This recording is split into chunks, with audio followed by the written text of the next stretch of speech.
Students, this is the next heading called indenting the text. So indent is nothing but the amount of space given between the text and the page margin. So if this is the margin, okay, so this white space is a margin, and here we have started writing. So what is the gap between the margin and the text? So adjusting this space is called an indent, page margin. Okay, so how to do this page margin editing or any changes if you want to do, I'll show you how you have to do that. Just go back to the same. All of you see here, this is MS Word page. So here you people can see an indent arrow symbol. Okay, so this is the above arrow, one triangle symbol you can see. The above arrow symbol is first line indent, only the line will be changed. Okay, so now again I'm going back to the same, and in the down if you see, that is the left side indent. How much you're moving, according to the line the paragraph also will be moved. Okay, so this is the left side indent, and here in the right side you can see the another symbol, that is the right indent symbol. So how much you are moving, that much the line will be extended. So this is what the left and also the right side indent.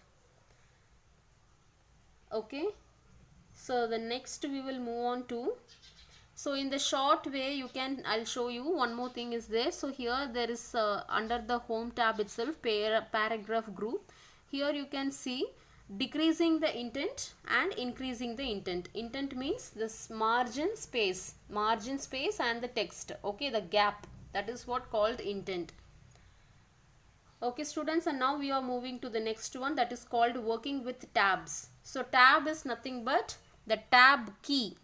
Okay, so the tab key, can you all see the tab key here in the keyboard? So this is what the tab key. So tab key on the keyboard allows users to indent the text. Indent the text means creating the margin in the text. The cursor can be moved at certain spaces in the document using the tab key. The tab stops are set by default every 0.5 inch in a document. So this is the another way of working with the tabs. So this is what the tab key, students. So how to go to the tab key option, I'll show you now.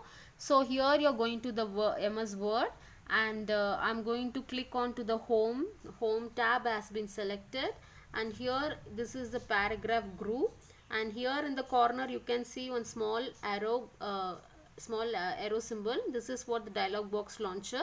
You just click on to this, and this is the entire options. And now we want the particular tab option, the tab option which is given in the down.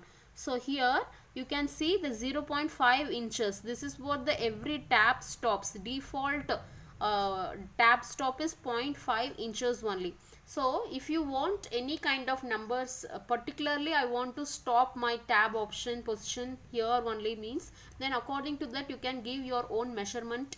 So whatever you give, according to that it will be changed.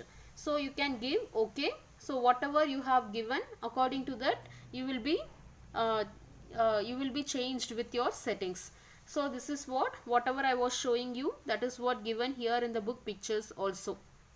Okay students, now we are done with the lesson. This is definitely easiest lesson, but you have to go through it practically. So whoever is having computer at home or laptop, you please do try whatever I was showing you. Practically you have to try, otherwise just theoretically if you read, definitely this lesson will be very tough for you. So try to do it practically. Whoever is not having laptop, so don't be worried. Once school reopens, we will show everything. You will be doing it practically in the classroom itself. Okay students, thank you so much. Don't waste your time, and start reading at home by yourself. Thank you.